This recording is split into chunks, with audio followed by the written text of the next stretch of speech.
Hey guys, Font here. I'm going to be doing a little guide on how to use your Balko bot. This is for mainly directed towards people that are newer to the bot, but even if you've been using it for a while and you're unfamiliar with some of the new modes that have been recently implemented, this guide could probably help walk you through a couple of those processes. I'm not going to get super in depth. It's going to be a little brief, but it's kind of like a basic overview to give you an understanding of what all these different modes will do and what scenarios they will be best in. So before you even launch BalkoBot or even download the BalkoBot itself, you need to make sure you get all the prerequisites in here. This is only going to be a guide on Shopify, not Adidas, because I don't have an Adidas copy on my computer right now. So it's just going to be Shopify. So make sure you download all of this, depending on your system. So if you have Windows, download the Windows prerequisites. If you have a Mac, download the Mac. Pretty simple. So after you've done that, download your BalkoBot, and you're going to have to update it because it's going to be a 2.0 update, a 2.0 download that you initially install, and you're going to have to update it to version 2.156 is what I'm on now, the most recent update. So when you open up your BalkoBot, it's going to look just like this. There are going to be no tasks, and you're just going to see the very basic user interface. So the first thing that you're ever going to have to do in Balko would be setting up profiles, because obviously you could have a task, but without an actual profile other than this test profile, you're never going to check out anything. So let's go into the profile. I'm going to just make a test profile here, so I'll say I'm gonna name it guide, first name Balko, last name Bod. Let's say 123 Balko Street, city Balko, zip code 12345, country United States, state let's do Virginia because that's where I'm from. If you're shipping, your billing are same, click the same billing and you won't have to fill this out again. For payment, you're going to see these three options here, but first you want to fill out everything else. So let's have the email balko@balko.com. Phone number 123-123-1234. First name Balko, last name Bot. Card number 1234-1234. Alright, and obviously none of this is real information, so it's just a test profile. So what happens if you tick these boxes? So this one, pretty self-explanatory. It's will add a random 4 letters to the front of your address. This is good for jigging your profiles so that you can use it. So you can get multiple checkouts, but still have it shipped to the same address. So this will add like 4 random numbers to the beginning of your address, so you can ship more things to one address and not have your orders canceled. This right here, attempt one checkout. This will only allow the bot to attempt one checkout with this profile. So let's say you're really not trying to get cancels. It will only attempt one checkout. And then the dot trick. It'll place dots within your email. I've never actually used this. I don't think I've used any of these settings. Just haven't found them useful. Well, I mean, they're useful to some, but they don't pertain to me. So when you're done setting up your profile, just hit create. You'll see it right there. Okay, so you're also going to need proxies, because if you don't have proxies, you're going to get banned from the Shopify site that you're trying to purchase an item off of very fast, unless you're running extremely high delays. So when you're adding a proxy, you just go here to this add proxy button, and it'll show you the format right here. It's IP:/port:/user:/pass. So if you're using a proxy provider like hex proxies, which is IP authentication and not user password authentication, it's just going to be the IP import, and that's completely fine. It'll work perfectly fine. But if you're using something like /, it's going to look like this. So let's say the IP is a bogus IP, it makes no sense. .22, and then port, I don't know, user, font, and pass, font Balko. And if you add that, that would be your proxy. Obviously not a real proxy. But if you want to test your proxies, you would click this test proxy button. I do not recommend testing, like let's say you have 50 proxies, testing them all at once, because you'll get higher ping than what they would show by themselves. So that doesn't really give you a fair estimate. Right here you see kith.com. This is the site that you can choose to ping to. Kith is pretty much what everyone just defaults to. So I assume that's why Balko put that there. And then you'll see this button here, toggle time.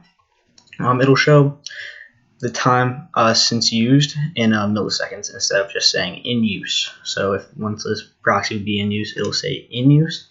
If this is not toggled to green, if it is toggled to green, it'll say the time in milliseconds since it has been used. Alright, so you have your CAPTCHA solvers. So CAPTCHA solver, quite self-explanatory. When you're on websites, most Shopify sites have CAPTCHA unless it's like a site like Undefeated. But on a site like Kith or DSM, you're going to need the CAPTCHA solver. So to use a CAPTCHA solver, all you gotta do, tick this over to green. You got log into your Gmail. I'm not gonna log into mine because don't want to give that out. But you would have logged in. It would have took you to the default Gmail screen where you can see your emails that would be in there. And then after that, just click Open Solver, and then your CAPTCHAs should start popping up in here. And if you want to have a CAPTCHA solver proxy, you would just input it in here. So let's say it's this one. You would just put that right in here and then click Save Proxy. If you don't click Save Proxy, it will not stay there, and it will be as if you never entered a proxy. You only truly need a proxy, solver proxies, if you have more than one solver open. If you're just using one solver, you don't need a solver proxy. It's not really necessary. If you would like to switch the Gmail account that is in there, clear the cache. It'll get rid of the Gmail, all info that is stored in that CAPTCHA solver. So let's say your Gmail, and so you can enter completely new one. So let's go to settings here for next. So in settings, this is going to be your account pool. So sites like Undefeated, Concepts, and Bodega, you need an account to try to check out on the site.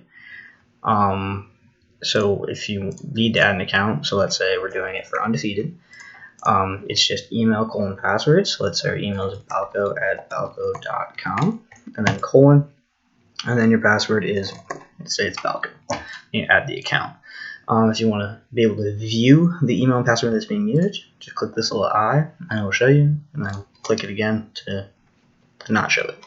And if you would like to delete an account, just click it to highlight it and then delete. And then this is one of the best features of Balko. A lot of other bots have it, but I've used a lot that don't.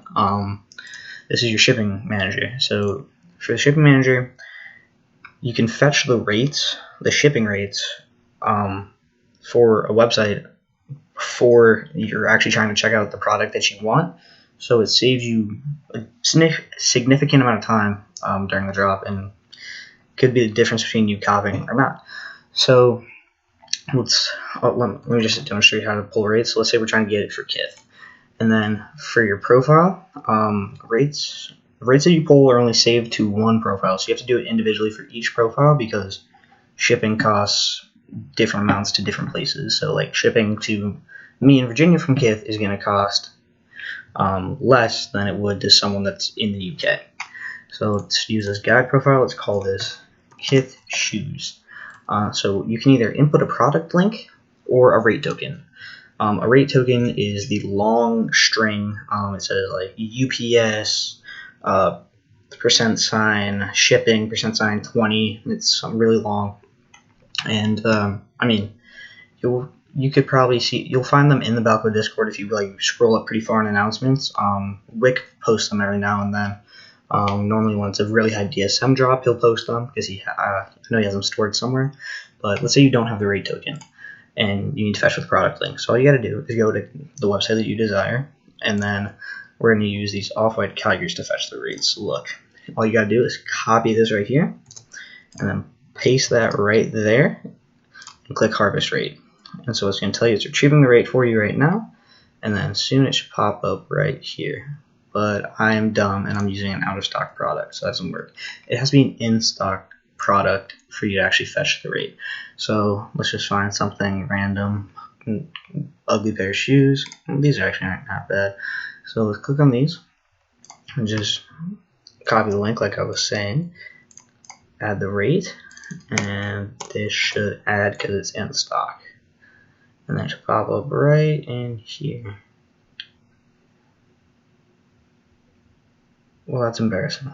It might be because this is a completely bogus address, and that's exactly why. It's a completely bogus address, and it is the zip code in the state don't match at all, so it's not gonna fetch the way. So let me edit that real quick, actually. So if I go back in here, because I know zip code for Virginia, so let me just change that to 20148. And that should save, right? When you want to edit a profile, you just click on it, click edit, and then you have to go back to the payment portion and click create profile. It's the same as editing, but that's what you have to do to get it to save. So if we look now, 20148 to save. So now I believe it should harvest the rate like we wanted it to, because the zip code and the state should match. Yep, there we go. You see it, this is what I was talking about, the Shopify UPS 20 ground. So that's going to be your shipping cost. You can use that, and you can see in this little drop down that just showed up, it's a $10 shipping cost.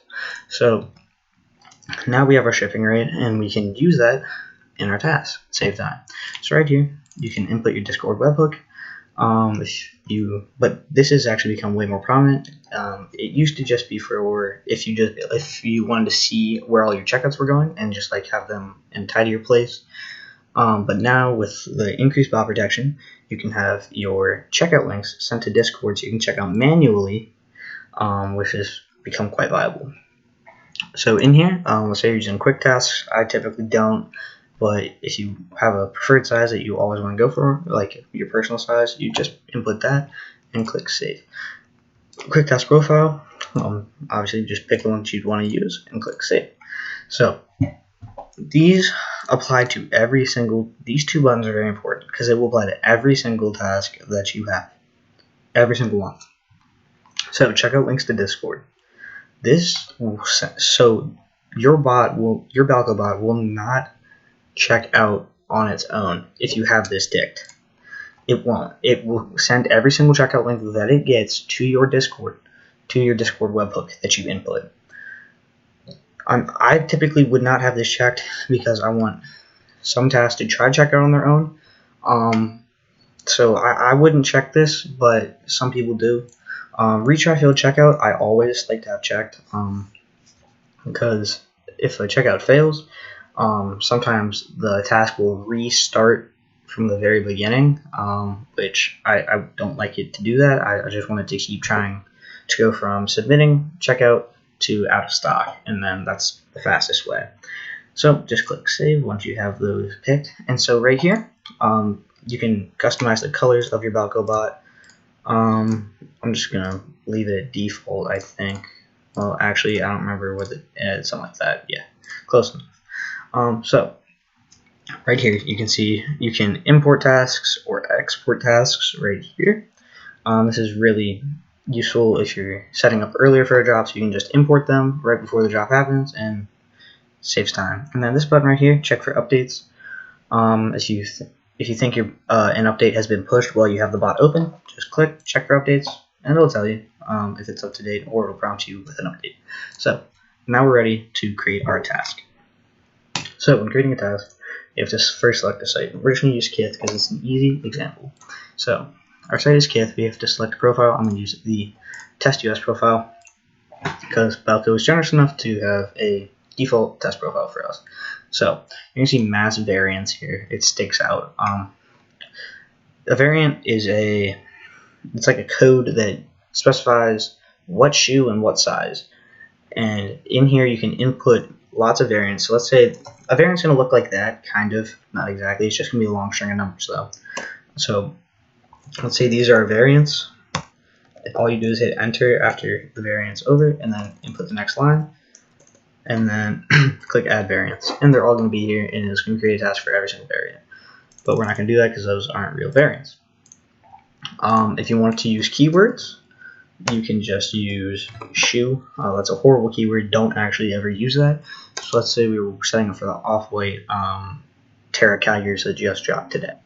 A good keywords would be on Kith. Early link is really best.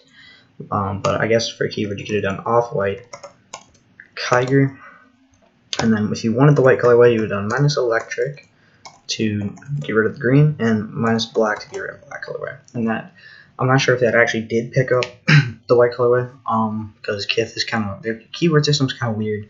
So I would rely on monitors, mass link change, or just ELs that you get from your cook group. Join Momentum Cooks. So, alright, so that's how you do keywords. If you wanted to do a early link, just a regular URL, you would copy the URL and simply paste and hit enter, and that'll run for just that URL. So, size. This is pretty obvious. If you just specify what size you want. But let's say you want to make multiple tasks for different sizes. You just do an ampersand, next size, ampersand, next size, ampersand, next size. So that's super simple. Now here's where our rates would be. So we fetched rates for the guide, profile. So look, we can use this Kith shoes, and you just check this box, and it will run that rate for you and save you some time.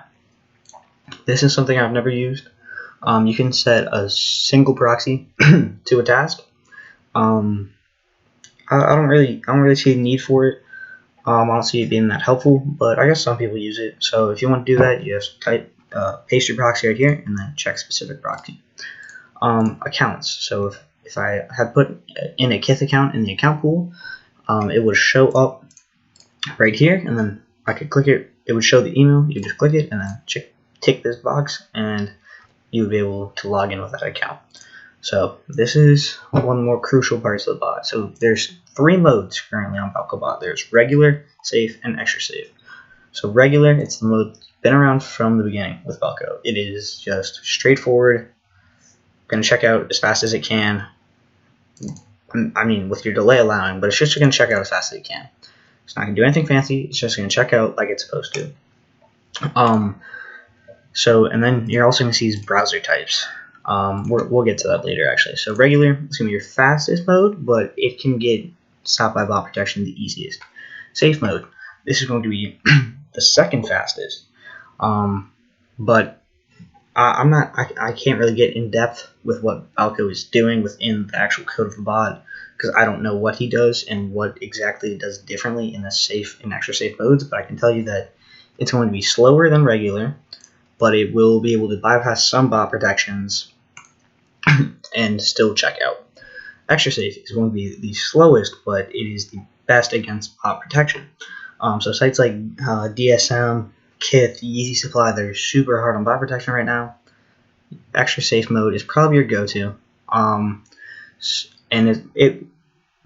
saying it's the slowest isn't really fair, because they're all specific to a website. So regular, I'd run on like a site like Undefeated. Safe, I'd run on something like Kith. Extra safe, I'd run on DSM or Easy Supply. So now we get to our browser types. So browser type, if you click none, it is just going to run the task as normal. It's just going to try to check out normally. Depending on your mode, it's just going to try to check out. If you have stop at webhook, it's going to send the checkout to your webhook, similar to what this does, but it's not going to do it for every task. It's just going to do it for the task that you specified. It's going to send that task to your Discord webhook, where you'll be able to click that link and try to check out manually. And then we have this open in default browser option. Open in default browser is what it sounds like. The task will open in your default browser that you have picked on your computer. So if I went to where's settings, let me pull up settings real quick. Settings. So if we look at system, actually, I don't know if it's in here. I probably should have looked at that before. But regardless, you can set your defaults in here. I don't know why I can't remember where to do that. Is it personalization? I don't know. But it's in there. So whichever default browser you have specified, whether it's Microsoft Edge or Google Chrome, I don't know why it'd be Microsoft Edge, it will open this task in that default browser for you to finish the checkout process. So in short, None is the bot's going to check it out on its own. Stop at webhook is you're going to check it out through the checkout link that is sent to your Discord webhook, and open default browser is the checkout process will be finished in your default browser, which you'll be able to monitor. And then here we go, delays right here. It's in milliseconds, so if I wanted to run a 1 second delay, it's 1,000 milliseconds.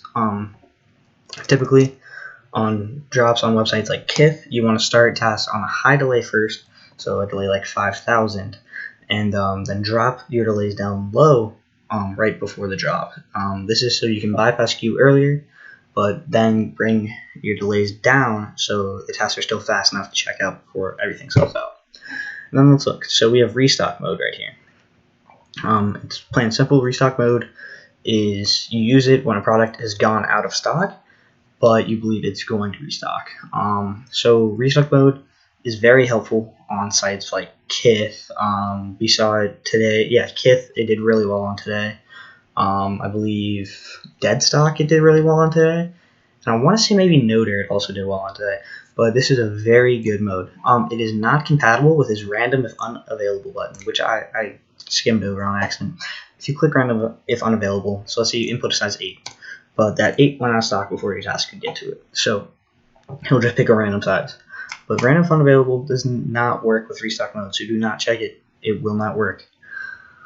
So yeah, restock mode, super great for restocks, and honestly, it's what Balko is best at. That's where we get lots of our pairs.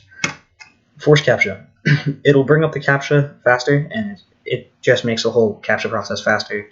It's not going to help you with one clicks. It's not going to do any of that. It's just going to make the CAPTCHA process faster. Saves you time. Local checkout. The task will check out on your local IP. It's still going to use proxies, but once it gets to the checkout process, it's going to use your local IP.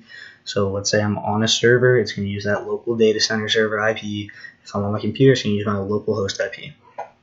I've never really used it. I guess if it's if it's a site that cancels super heavily, like if your location where you checked out from doesn't even come close to matching. Like let's say you live in Michigan and you're on an Ashburn, Virginia server, you might want to look into using local checkout. Oh, actually, no, you wouldn't, because it would show that you're in Ashburn, Virginia. So forget what I just said. High traffic mode. High traffic mode, I would leave on at all times. There's no reason not to have it on. It helps a bot's task move through on websites where there's lots of traffic, like DSM, Easy Supply, Kith, pretty much anything. I never have this mode unticked, and I'm pretty sure that's why it is always just pre-ticked when you go to pick a task. So let's have our task set over here. Kith has CAPTCHA.